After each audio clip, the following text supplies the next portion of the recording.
बिस्मिल्लाहिर्रहमानिर्रहीम अस्सलाम वालेकुम। कैसे हैं स्टूडेंट्स? उम्मीद है कि सब खैरियत से होंगे। लिसानुल हिसाब के नए लेक्चर के साथ हम मौजूद हैं। मेरे सामने है मैथमेटिक्स की 9th क्लास की book Khyber Pakhtunkhwa text book board Peshawar. Exercise number 1.5 हमारी चल रही थी, जिसमें हमने डिटर्मिनेंट्स सीखे। जिसमें हमने सीखा कि जब डिटर्मिनेंट ज़ीरो होता है तो उस मैट्रिक्स को सिंगुलर कहते हैं, जब नॉन ज़ीरो होता है डिटर्मिनेंट तो फिर उस मैट्रिक्स को नॉन सिंगुलर कहते हैं। इसके अलावा हमने सीखा कि एडजॉइंट को किस तरह से फाइंड आउट किया जाता है। आज हम स्टार्ट करने जाते हैं जनाब क्वेश्चन नंबर 4, जिसमें वो कहता है कि find the multiplicative inverses of the following matrices if they exist. अब हमने फाइंड करना है क्वेश्चन नंबर 4 से मल्टीप्लिकेटिव इनवर्सेस को, जो कि फॉलोइंग मैट्रिसेस दिए हुए हैं और उनके मल्टीप्लिकेटिव इनवर्सेस आपने फाइंड आउट करने हैं। मल्टीप्लिकेटिव इन्वर्स क्या होता है सबसे पहले ये सुन लें, और फिर हम ये देखते हैं कि उसने ऐसा क्यों कहा इफ़ दे एग्जिस्ट। यानी क्या ऐसा भी होता है कि कभी मैट्रिक्स का इन्वर्स एग्जिस्ट ना करे? तो वो कब होता है, क्या कंडीशन है, ये हम सब सीखेंगे इस क्वेश्चन में। ठीक है जी। क्वेश्चन नंबर 4 को स्टार्ट करने से पहले आपको पता होना चाहिए कि मल्टीप्लिकेटिव इन्वर्स कहते हैं किसको है। देखिए, मल्टीप्लिकेटिव इन्वर्स मल्टीप्लाई से है, ठीक है। मल्टीप्लिकेटिव इन्वर्स ऐसा इन्वर्स है कि किसी भी वैल्यू के साथ जब वो मल्टीप्लाई हो, मल्टीप्लिकेटिव है तो मल्टीप्लाई हो, और अगर एडिटिव होता तो हम कहते हैं ऐसा इन्वर्स जो किसी भी वैल्यू के साथ ऐड हो। तो आंसर क्या है जी? आंसर आना चाहिए आइडेंटिटी। अगर ये मल्टीप्लिकेटिव इन्वर्स है तो इसकी आइडेंटिटी आनी चाहिए मल्टीप्लिकेटिव आइडेंटिटी, और अगर ये एडिटिव इन्वर्स होता तो इसकी आइडेंटिटी को हम एडिटिव आइडेंटिटी कहते। अब मल्टीप्लिकेटिव इन्वर्स का एक एग्जांपल से मतलब समझ लें। फॉर एग्जांपल एक वैल्यू है 2, एक नंबर है, वैल्यू है, कोई भी 2 ले लें, कुछ भी ले लें। अब ये किसके साथ मल्टीप्लाई हो, ऐसी किस वैल्यू के साथ ये मल्टीप्लाई हो कि इसका आंसर जो है वो आइडेंटिटी आए, मल्टीप्लिकेटिव आइडेंटिटी आए। और आपको पता होना चाहिए कि मल्टीप्लिकेटिव आइडेंटिटी होती है 1, जबकि एडिटिव आइडेंटिटी होती है 0। ठीक है जी, इस बात को आपने अच्छे से याद रख लेना है कि एडिटिव आइडेंटिटी कहते हैं 0 को और मल्टीप्लिकेटिव आइडेंटिटी कहते हैं 1 को। ये मैं नंबर्स के केस में रियल नंबर्स की बात कर रही हूँ, ठीक है। मैट्रिक्स की तरफ फिर जाती हूँ और फिर बताऊँगी कि वहाँ मल्टीप्लिकेटिव इन्वर्स का क्या मतलब है। तो सिंपल पहले नंबर्स के लिए सुन लें। मल्टीप्लिकेटिव इन्वर्स एक ऐसी वैल्यू के साथ मल्टीप्लाई होने वाला नंबर है या वैल्यू है कि जिसके साथ मल्टीप्लाई होने के बाद हमारे पास रिजल्ट आइडेंटिटी आए, यानी मल्टीप्लिकेटिव आइडेंटिटी, मतलब कि 1 आए। ठीक है। तो 2 के साथ ऐसा कौन सा नंबर मल्टीप्लाई हो कि आंसर 1 आए? तो वो है जनाब 1/2। यही 1/2 जब सॉल्व होगा 2 के साथ तो हमारे पास रिज़ल्ट 1 आ जाएगा। तो इसका मतलब है कि 2 का मल्टीप्लिकेटिव इन्वर्स है 1/2। ठीक है। इसी तरह से फॉर एग्जांपल मैं एक और वैल्यू ले लेती हूँ -5। -5 को मैं किस वैल्यू के साथ मल्टीप्लाई करूँ कि मेरे पास आंसर मल्टीप्लिकेटिव आइडेंटिटी आए, यानी 1 आए? तो उसके लिए आपने क्या करना है कि -5 को मल्टीप्लाई करना है एक ऐसी वैल्यू से कि 1 आंसर आए। तो आप क्या करोगे कि 1/-5 ले लो, ताकि -5 से कैंसिल हो जाए और आपके पास रिज़ल्ट 1 आ जाए। ठीक है जी। ये नंबर्स के केस में मैं आपको मल्टीप्लिकेटिव आइडेंटिटी बता रही हूँ। अब करना क्या है? अब करना ये है कि आपने मैट्रिसेस के केस में मल्टीप्लिकेटिव इन्वर्सेस फाइंड आउट करना है। आप क्या करेंगे? मल्टीप्लिकेटिव इन्वर्स फाइंड करने के लिए मैट्रिक्स के डिटर्मिनेंट और एडजॉइंट को पहले फाइंड आउट करेंगे। उसकी क्या रीज़न है? किसी भी मैट्रिक्स का, फॉर एग्जांपल ए मैट्रिक्स है, उसका मल्टीप्लिकेटिव इन्वर्स फाइंड करना हो, इसको इस तरह से लिखते हैं, छोटा सा -1 मैट्रिक्स के नाम के सुपरस्क्रिप्ट में आप लिखेंगे। ठीक है। A-1 इस तरह से लिखा हुआ नहीं होना चाहिए, ये गलत तरीका है। ए में से 1 माइनस तो नहीं हो रहा, ठीक है। ये पावर -1 है। किसी भी मल्टीप्लिकेटिव इन्वर्स को फाइंड आउट किया जाए तो उसके लिए फॉर्मूला आप क्या लिखेंगे? 1 by determinant of that matrix, अगर ए है तो ए, बी है तो B, multiplied by adjoint of matrix.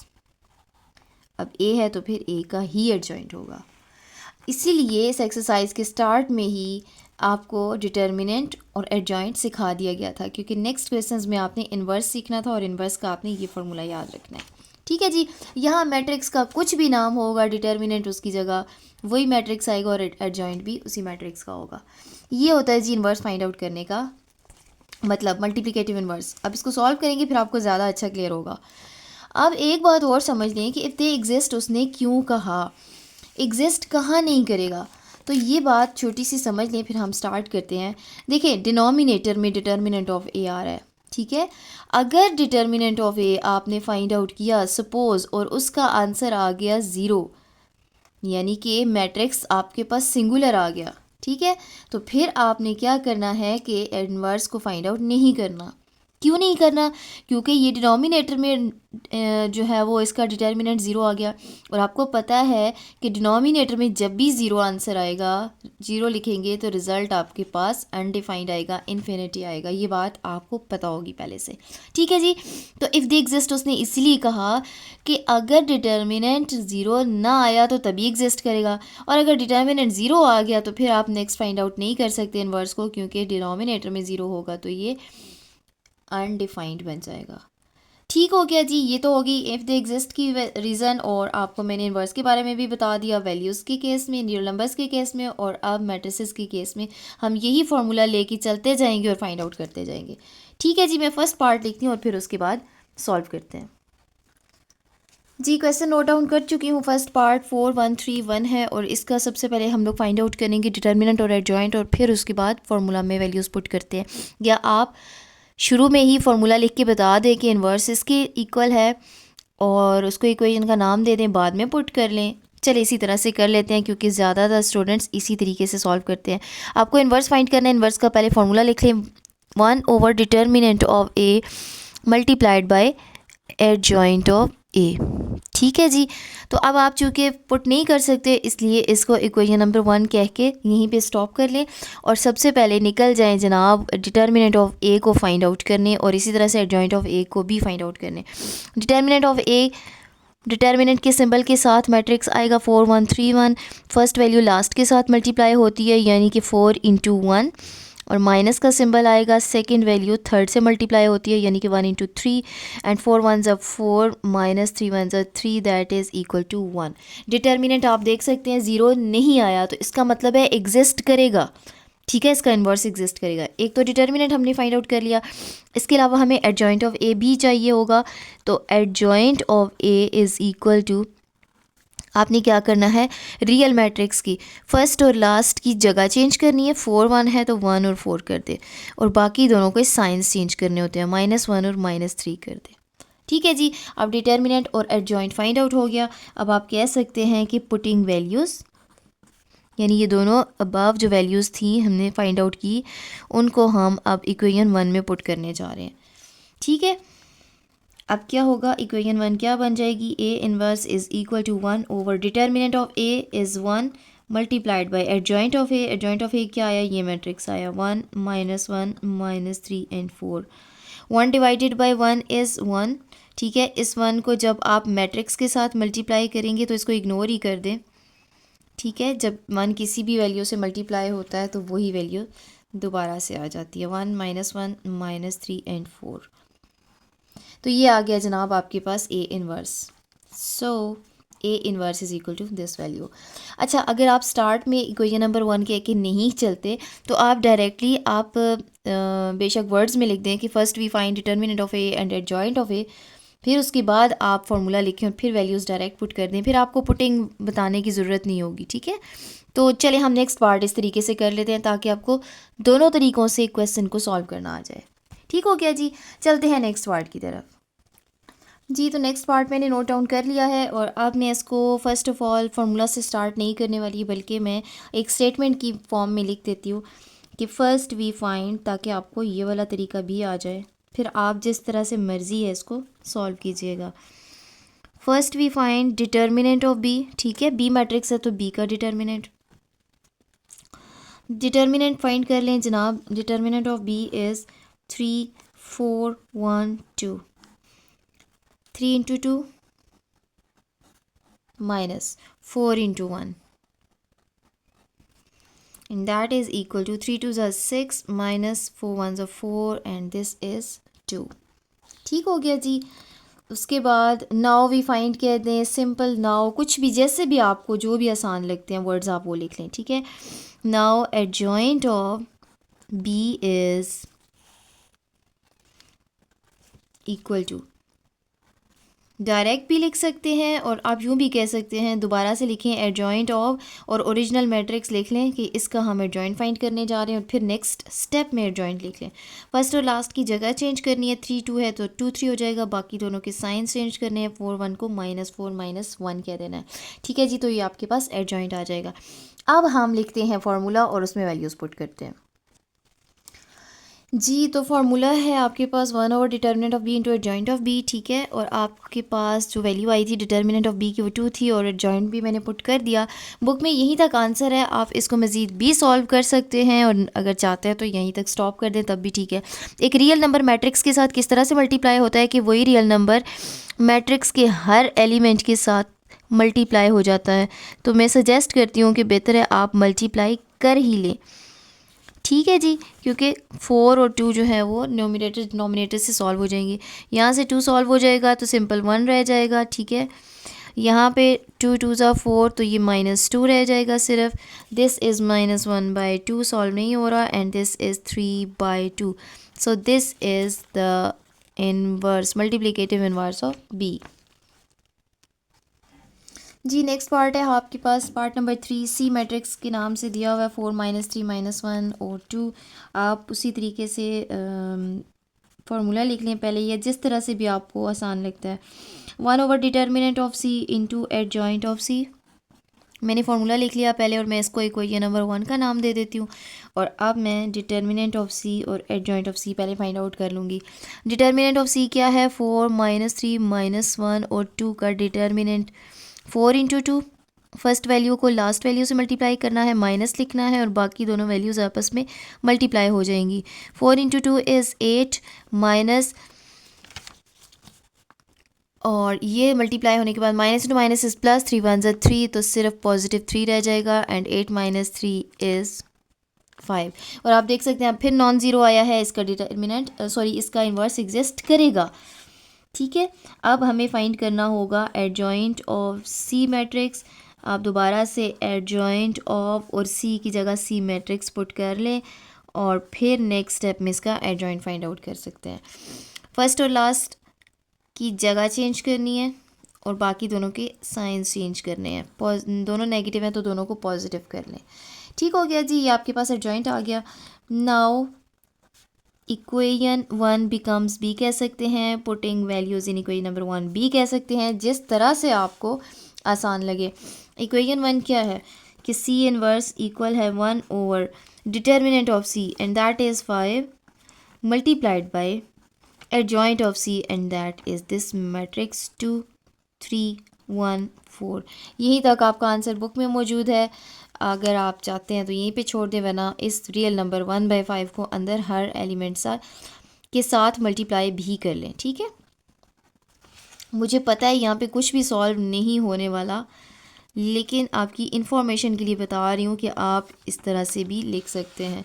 And this is equal to 2/5 3/5 1/5 4/5। This is inverse of multiplicative inverse of matrix C. जी नेक्स्ट पार्ट मैंने नोट डाउन कर लिया है और मैं इसको भी फाइंड आउट करने जा रही हूँ। आप लोगों को अगर समझ में आ गया है तो मैं सजेस्ट करती हूँ कि पूरी वीडियो को मत देखें, बल्कि ख़ुद से बैठ के ख़ुद से प्रैक्टिस करें। ठीक है, और फिर उसके बाद आप मैच कर लें कि आंसर्स मिल रहे हैं या नहीं। 0 मल्टीप्लाई होगा जनाब 4 के साथ, माइनस और -3 मल्टीप्लाई होगा 2 के साथ। 0 into 4 is 0 minus this is -6, -6 जब माइनस से मल्टीप्लाई होगा तो +6 बनेगा and determinant is equal to 6। Now adjoint of D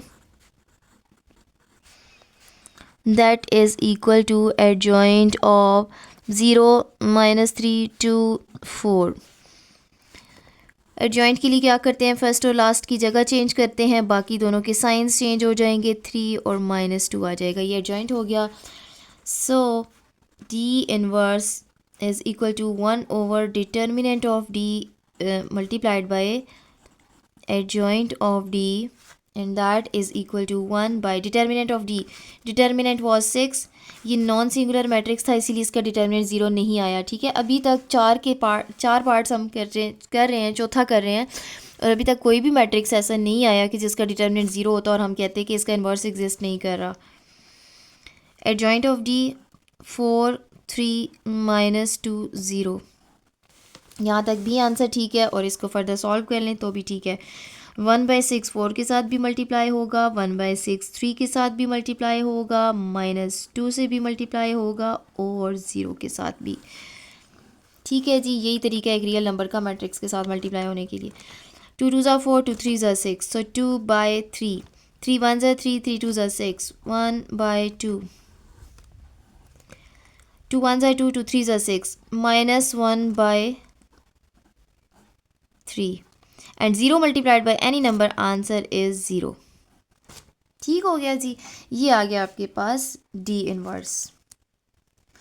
G last part मैंने नोट कर लिया है और इसका नाम इसने आई मैट्रिक्स लिखा हुआ है। हालांकि पहले जिस तरतीब से ये जा रहा था ABCD, उस तरतीब से उस हवाले से इस मैट्रिक्स का नाम ई होना चाहिए, लेकिन आपकी इन्फॉर्मेशन के लिए सिर्फ बता रही हूँ, बाकी कोई हरज की बात नहीं है अगर उसने आई नाम दे दिया। एक्चुअली ये जो मैट्रिक्स उसने दिया है ये आइडेंटिटी मैट्रिक्स है विद रिस्पेक्ट टू मल्टीप्लिकेशन, या दूसरे लफ्ज़ों में मैं बोलूँ तो ये कह सकती हूँ कि ये मल्टीप्लिकेटिव आइडेंटिटी दिया हुआ है। ठीक है, मल्टीप्लिकेटिव आइडेंटिटी क्या होता है? ये वो मैट्रिक्स है जो किसी भी मैट्रिक्स के साथ मल्टीप्लाई होगा तो कोई फ़र्क नहीं पड़ेगा, वही मैट्रिक्स ओरिजिनल जो इसके साथ मल्टीप्लाई हुआ था वही आंसर आ जाएगा, इसलिए इसको आइडेंटिटी कहते हैं। और आइडेंटिटी मैट्रिक्स को आई से ही डिनोट किया जाता है, इसलिए इसने इसको कोई दूसरा नाम नहीं दिया। ठीक है जी, ये सिर्फ आपकी इन्फॉर्मेशन के लिए था, मैं ज़रूरी समझती थी आपको ये सब बताना ताकि आपके लिए कोई पूछे तो आपको जवाब देने में आसानी हो। इसका फाइंड करना है जी हमने मल्टीप्लिकेटिव इन्वर्स, और अब देखते हैं जनाब इसका इन्वर्स क्या होता है, एक आइडेंटिटी मैट्रिक्स का इन्वर्स क्या हो सकता है। सबसे पहले फाइंड करना है जनाब इसका डिटर्मिनेंट 1 × 1 -0 × 0, 1 1 ज़ा 1 -0 × 0 is 0 and 1 - 0 is 1। ये लास्ट पार्ट है क्वेश्चन नंबर 4 का, और उसने कहा था कि अगर एग्जिस्ट करता है तो फाइंड करें। अभी तक देखें डिटर्मिनेंट किसी का भी 0 नहीं आया, हालांकि एक आध मैट्रिक्स आ भी जाता तो कोई हर्ज की बात नहीं थी, लेकिन ऐसा कोई क्वेश्चन नहीं आया है। तो हमारे पास सारे के सारे ही इन्वर्सेस एग्जिस्ट कर रहे हैं इसमें। अब हमें फाइंड करना है adjoint of I, adjoint of I matrix की जगह आई की जगह मैट्रिक्स पुट कर रहे हैं 1 0 0 1। क्या होता है जी, फर्स्ट और लास्ट की जगह चेंज होती है, 1 और 1 दोनों ही 1 है, जगह चेंज होके भी 1 और 1 ही लग रहा है, बाकी दोनों के साइंस चेंज किए जाते हैं। अब 0 का क्या साइन है, ये एक इम्पॉर्टेंट इन्फॉर्मेशन है कि 0 का कोई साइन नहीं होता। 0 इज़ अ न्यूट्रल नंबर, आप नंबर लाइन पे भी चेक करें तो 0 के बाद सारे आगे पॉजिटिव स्टार्ट होते हैं, 0 की लेफ़्ट साइड पे सारे नेगेटिव नंबर्स होते हैं। 0 के साथ खुद बजाते खुद कोई साइन नहीं लिखा हुआ था, because 0 is a neutral number. ठीक है, तो इसके साइन चेंज करने का मतलब है कि इसका कोई साइन नहीं है, इसलिए कोई साइन चेंज भी नहीं होगा। तो आइडेंटिटी मैट्रिक्स का एडजॉइंट भी वही मैट्रिक्स आ गया। ठीक है जी, अब आते हैं इन्वर्स की तरफ और देखते हैं कि इस मैट्रिक्स का इन्वर्स क्या बनेगा। I inverse is equal to 1 over determinant of I multiplied by adjoint of I। 1 divided by I determinant इसका क्या आया, 1 ही आ गया, और एडजॉइंट क्या आया, वही मैट्रिक्स जो ओरिजिनल मैट्रिक्स था 1 0 0 1 वो आ गया। 1/1 इज़ 1 और 1 किसी भी वैल्यू के साथ मल्टीप्लाई हो वही आंसर आता है, इसलिए फ़ाइनल रिज़ल्ट इसका बनेगा जनाब यही 1 0 0 1। अब ये एक इंटरेस्टिंग बात है, आप देखें जो मैट्रिक्स दिया हुआ था उसका एडजॉइंट भी वही आया और उसका इन्वर्स भी वही आया। ये सिर्फ आइडेंटिटी के केस में ऐसा हुआ, ऐसा हर दफ़ा नहीं होता, हर मैट्रिक्स के साथ ऐसा नहीं होता है। ठीक है, तो यहाँ से अब आपको ये भी पता चल गया कि जो आइडेंटिटी मैट्रिक्स होता है विद रिस्पेक्ट टू मल्टीप्लिकेशन, उसका इन्वर्स भी वही मैट्रिक्स होता है। ठीक हो गया जी, यहाँ तक आज के लिए इतना ही काफ़ी है। इसमें काफ़ी चीज़ें थी जिसको हमने डिस्कस किया और मुझे लगता था कि आपको बताना ज़रूरी है। यहाँ तक किसी भी किस्म का कोई भी क्वेश्चन, कोई भी कमेंट हो आप ज़रूर कीजिएगा, कमेंट सेक्शन में ज़रूर पूछें, आपके माइंड में जो भी क्वेश्चन है मैट्रिसेस का, इसके अलावा भी तो पूछ सकते हैं। नेक्स्ट वीडियो तक जनाब, अल्लाह हाफिज़।